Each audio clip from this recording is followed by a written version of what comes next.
आप सभी का बहुत बहुत स्वागत है। और आज हम फिर बात करेंगे घरेलू उपचार वीडियो नंबर 3 में। हमने इससे पहले पार्ट 1 पार्ट 2 बना चुके हैं और आज हम पार्ट 3 में हैं। तो आज हम घरेलू उपचार के बारे में फिर बात करेंगे, जिसमें से अभी देखा जाए तो हमारे स्वास्थ्य के लिए उपवास बहुत ही महत्वपूर्ण है। उपवास यदि हम करते हैं तो हमारे स्वास्थ्य पे बहुत ही असर डालता है। लेकिन उपवास जो है, उपवास को हम व्रत कहते हैं। और देखा जाए कि हम नाम तो रहता है व्रत का, नाम तो रहता है उपवास का, लेकिन जो हम सामान्य समय में, सामान्य जीवन में हम जो उपयोग करते हैं, जो खाते पीते हैं, कहीं ना कहीं उससे ज़्यादा हो जाता है। नाम हमारा रहेगा उपवास का कि हम व्रत हैं, लेकिन आप देखेंगे कि इस दौरान हम जो साधारण दिन है, साधारण समय है, जिसमें जो हम आहार लेते हैं, कहीं ना कहीं उससे ज़्यादा हो जाता है। क्योंकि एकदम पूरा माइंड इस पे रहता है कि उपवास से हमको भोजन नहीं करना है। और हमको जब भोजन नहीं करना है तो भोजन को छोड़ करके और बाकी जो चीज़ें हैं उसको हम कंटिन्यू लेते जाते हैं, तो फिर हमारा कोई उसका मतलब नहीं। और आप देखेंगे कि हमारे पुराने समय में, पुरानी परंपराओं में जो व्रत और जो उपवास का जो सिस्टम था, जो रखा जाता था, उसका एक कारण था कि अपने स्वास्थ्य को सुधारने के लिए हम कुछ दिन अगर उपवास रहते हैं तो उससे हमारे शरीर में जो भी गलत चीज़ें हैं, या जो भी आप समझिए आहार के माध्यम से हमारे शरीर में ऐसे पदार्थ जो चले गए हैं, उसको बाहर निकालने के लिए और उसको कम करने के लिए उपवास रखा जाता था। कि हम उपवास जब रखेंगे तो हम बाहर से लेंगे नहीं, और जो भी हमारे शरीर में वो धीरे धीरे समाप्त होगा, तो हमारा शरीर स्वस्थ रहेगा। लेकिन अभी अगर देखा जाए तो क्या है कि हम उपवास को रखते हैं, लेकिन बाकी जो है, जैसे भोजन को छोड़ करके बाकी फल है और मेवा है और दूध है, मतलब जो भी इस प्रकार से जो उत्पाद है, उसका हम प्रयोग ज़्यादा से ज़्यादा करते हैं, तो फिर उसका कोई मतलब नहीं होता है। और आप देखेंगे कि अगर आपके शरीर में जो भी विषाणु तत्व हैं, उसको अगर निकालना है तो उसका एक ही माध्यम है कि जो आपके अंदर है आप जाना बंद कर दीजिए, अंदर लेना बंद कर दीजिए, और जो है उसको आप निकालिए। दूसरा हम देखेंगे कि हमारे शरीर में जो भी बीमारियां हैं, जो भी उत्पन्न होती हैं, तो कहीं ना कहीं वो हमारे पेट से रिलेटिव होती हैं। जब हमारा पेट सही नहीं होता है, पेट जब हमारा गड़बड़ होता है, या हमें कब्ज की समस्या होती है, तो उससे बहुत सारी ऐसी बीमारियां हैं कि जो हमारे शरीर में उत्पन्न हो जाती हैं। अब हम अगर देखें तो हम घरेलू उपचार के माध्यम से हम कैसे इसको ठीक कर सकते हैं, हम अपने पेट को कैसे सही कर सकते हैं। इसके लिए अगर देखा जाए तो सबसे पहला कि अगर हमको कब्ज की समस्या है, हमको पेट से संबंधित समस्या है, हमको गैस की समस्या है, तो इसके लिए हम एक सीधा सा, बहुत साधारण सा, हम पानी का जो प्रयोग करते हैं उसका थोड़ा मात्रा सही कर दें। मात्रे में क्या करना कि सबसे पहले तो ये कि हम पानी को ज़्यादा से ज़्यादा पिए। अगर थोड़ा प्यास लगी है तो थोड़ा सा उसको हम बढ़ा करके ही, ऐसा नहीं कि मतलब अगर हमको 1 गिलास अगर पानी पीना है तो हम लगभग उसको 1.25 गिलास पानी तक पीने का प्रयास करें। दूसरा, समय पर, जैसे आप देखिए सुबह जब हम सो करके उठते हैं, अगर हम पानी को सुबह जैसे उठते हैं, हम खाली पेट अगर पानी पी लेते हैं और पीने के बाद में हम फिर फ्रेश होने जाते हैं, तो देखेंगे कि हमारा जो पेट है वो अच्छे से साफ हो जाएगा, कम समय में और अच्छे से साफ हो जाएगा। और जब हमारा पेट साफ हो जाएगा, हमारे पेट में कोई समस्या नहीं रहेगी, गंदगी नहीं रहेगा, तो फिर आप देखेंगे कि ये जो कब्ज जैसी जो बहुत भयानक जो बीमारी है, इससे हम देखेंगे कि धीरे धीरे हम निजात पाएंगे। दूसरा चीज आप देखेंगे, पानी कभी भी अगर पीते हैं तो पानी को जो पीने का जो तरीका है, पहला तो हम बैठ करके पानी पिए, कभी भी खड़े होकर के पानी ना पिए। दूसरा चीज, कभी भी हमको पानी ऊपर मुंह करके नहीं पीना चाहिए। कुछ लोग ऐसे होते हैं, ग्लास है, जग है, लोटा है, बोतल है, जो भी है, उससे अगर हमको पीना हो तो मुंह को खोले ऊपर, ऊपर डाल करके और गटागट लीलते चले जाते हैं, मतलब एक साथ एक धार बनाए और पूरा पानी जितना भी पीना है एक साथ में पिए। ऐसा कभी नहीं पीना चाहिए। पानी को जब भी पिए तो घूंट घूंट करके पानी पिए, थोड़ा सा मुंह में ले ले, फिर जैसे जिस प्रकार से हम चाय पीते हैं, जब हम इस प्रकार से पीते हैं, जो हमारे मुंह में जो राल बनता है, जब वो पानी में मिल करके और जाता है तो देखेंगे कि आपका जो पेट है बहुत जल्दी साफ हो जाएगा, और आपको अगर कब्ज की समस्या है तो उससे आप जल्दी से वो करेंगे, निजात पाएंगे, आपको मुक्ति मिलेगी उससे। इसके बाद में अगर आप देखेंगे, कभी भी तीसरा चीज, पानी कभी भी पिए तो बैठ करके पिए, कभी भी पानी खड़े होकर के नहीं पिए। अगर आप पानी को खड़े होकर के अगर आप पीते हैं तो देखेंगे आपके शरीर, जैसे आपकी आयु की स्थिति बढ़ेगी, जैसे आप 40 साल प्लस होंगे, आप देखेंगे कि आपके पैर के घुटनों में दर्द शुरू हो जाएगा, आपको पैर के घुटनों से संबंधित बीमारियां शुरू हो जाएगी, आपको जोड़ों से संबंधित बीमारियां शुरू हो जाएगी। और आप देखेंगे कि बहुत सारे लोग ऐसे हैं कि उनके हाथों पैरों में घुटनों में ऐसे मतलब मोड़ते हैं तो उस पर आवाज करती है, चलेंगे तो आवाज करेगा।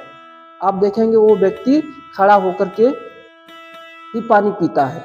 कभी भी आप पानी पिए तो बैठ करके पिए, अगर कुर्सी पे है कुर्सी पे बैठ जाए, चारपाई पे बैठ जाए, तखत पे बैठ जाए, नहीं है तो नीचे जमीन पर बैठ जाए और जमीन पर बैठ करके पानी पिए।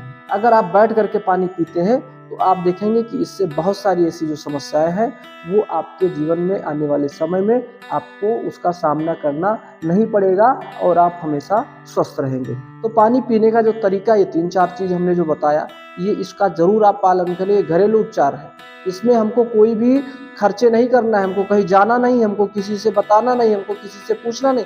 ये चीज हम साधारण अपने जीवन में, अपने दिनचर्या में इस बात को हम उतार सकते हैं। तो इसका जरूर हमको, अभी आप देखेंगे कि अभी ठंडी मौसम आने वाली है और इस ठंड में आप देखेंगे कि हमारे घरों में, हर किसी घर में 1-2 बच्चे होते हैं और बच्चों में बहुत सारी ऐसी समस्याएं आना शुरू हो जाएगा, जैसे सर्दी है, जुकाम है, बुखार है।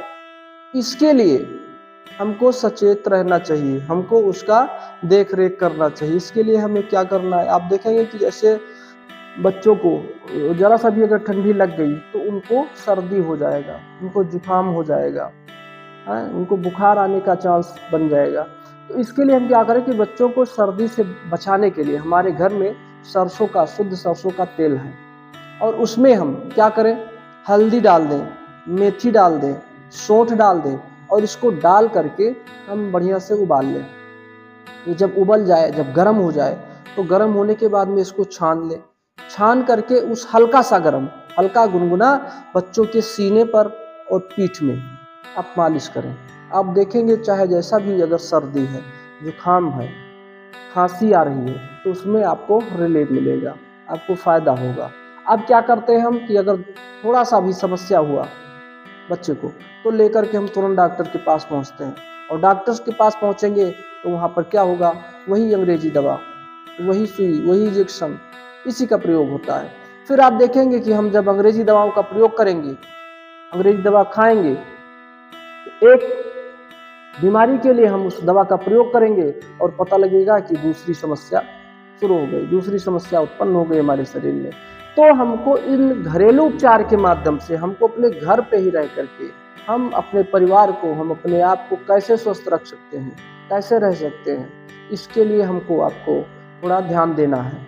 और देखेंगे अभी जैसे मान लीजिए कि जुकाम है, सर्दी है, अब इसमें क्या करिए आप, अगर मिल जाए तो तिल का तेल या फिर घी, इसको हल्का सा गर्म कर लीजिए और गर्म करने के बाद में जब ये लिक्विड फॉर्म में आ जाए तो उसमें क्या करना है कि नाक में डाल दें। शाम को जब सोना हो तो 1-1 बूंद, 2-2 बूंद आप दोनों नाकों में आप डाल दें। लेकिन ये ध्यान रहे बाजार का ना हो, क्योंकि आप देखेंगे कि बाजार में जो मिलने वाले सामान है, घी है या तेल है, उसमें बहुत सारे मिलावटी होते हैं, मिलावट रहते हैं, तो वो फिर फायदे के बजाय फिर वो नुकसान कर जाएगा। इसलिए कभी भी अगर इस प्रकार से औषधि के रूप में अगर प्रयोग करते हैं तो फिर ये हमको पूरा विश्वास होना चाहिए कि ये ओरिजिनल है, इसमें कोई मिलावट नहीं है। अब आप देखेंगे तिल का तेल है या घी है, अगर ये अपने घर का मिल जाए तो बहुत अच्छा, या फिर अगर बाहर से लेते हैं तो हमें पूरा विश्वास होना चाहिए कि किसी घर से, उस व्यक्ति से बात जरूर करें कि हमको इसको दवा के रूप में प्रयोग करना है, तो हमको मतलब अच्छा चाहिए, उसमें कोई मिलावट ना हो, तभी हम इसका प्रयोग करें। अब आप देखेंगे कि अगर सर्दी है, जुकाम है, खांसी आ रही है, आप इसका अगर प्रयोग करते हैं घी का या तिल के तेल का, आप देखेंगे बहुत फायदा करेगा, हमको कहीं डॉक्टर के पास जाने की आवश्यकता नहीं है। आप देखेंगे बच्चों को, बहुत सारे ऐसे बच्चों को जकड़न की समस्या हो जाती है, जैसे जुकाम ज़्यादा बढ़ गया, अब वो जकड़न लगेगा, मतलब सांस लेने में समस्या होने लगेगी। उसमें बहुत ज़्यादा घबराने की बात नहीं। उसमें क्या करें, हम और कुछ ना करें, केवल हम एक किसी पात्र में पानी रख लें, और पानी रखने के बाद में उसको किसी आग पे, गैस पे या किसी भी आग पे रख करके, और पानी को उबलने दें। और जब पानी उबलने ढक दें, जब पानी उबलने लगे, उसमें भाप निकलने लगे, तो फिर क्या करिए, बच्चे को उसके सामने ले जा करके ऊपर सिर से कोई कपड़ा वगैरह ढक करके, और फिर उस पात्र को हटा दीजिए कि जो भाप निकले वो भाप सीधा हमारे मुंह पर, बच्चे के मुंह पर या नाक पे ऐसा आए। तो जो सांस, जो भी हल्का फुल्का सांस लेगा, मुंह से लेगा या नाक से लेगा, आप देखेंगे कि आप 2-3 मिनट, ज़्यादा से ज़्यादा 5 मिनट आप ऐसा अगर कर देते हैं, चाहे जैसा जकड़न हो, बच्चे को सीने में दर्द हो, सांस लेने में समस्या हो, जुकाम हो, तो आप देखेंगे तुरंत उसको रिलीफ मिल जाएगा। लेकिन इसी चीज़ को अगर आप किसी डॉक्टर के पास जाएंगे, ये आपको ट्रीटमेंट मिलेगा, लेकिन फिर क्या होगा कि आपको इसका कुछ ना कुछ आपको चार्ज जरूर देना होगा, 200, 250, 300 रुपये आप वहाँ पर देंगे इसी चीज़ को। लेकिन यही चीज़ अगर आप अपने घर पे करते हैं, तो बस आपको फ्री में, आपको अपने घर पे तुरंत आपको इलाज मिल जाएगा और आपको आराम मिल जाएगा। तो हमको घरेलू उपचार के माध्यम से बहुत सारी ऐसी चीज़ें, हर समस्याओं का निदान है, लेकिन बस हमको जानने की आवश्यकता है। अगर हम जानते हैं, अगर हम जान करके उसका उपचार करते हैं, तो हमको उसमें रिलीफ भी मिलेगा, हमारा पैसा भी बचेगा और हमारा परिवार स्वस्थ भी रहेगा, और आने वाले समय में और दूसरी बीमारियां ना हो, अन्य जो प्रकार की जो दवाइयां हैं उसको लेने से, तो इससे हम बचेंगे। तो हम आज की वीडियो में बस इतना ही, और हम फिर नेक्स्ट वीडियो में और घरेलू उपचार के बारे में और आगे बात करेंगे। लेकिन एक चीज़ जरूर कहेंगे कि करें योग, रहें निरोग। आयुर्वेद और प्राकृतिक चिकित्सा, घरेलू उपचार को अपनाएं, अपने आप को, अपने भारत को, अपने समाज को और अपने परिवार को स्वस्थ बनाएं। आप सभी का बहुत बहुत आभार।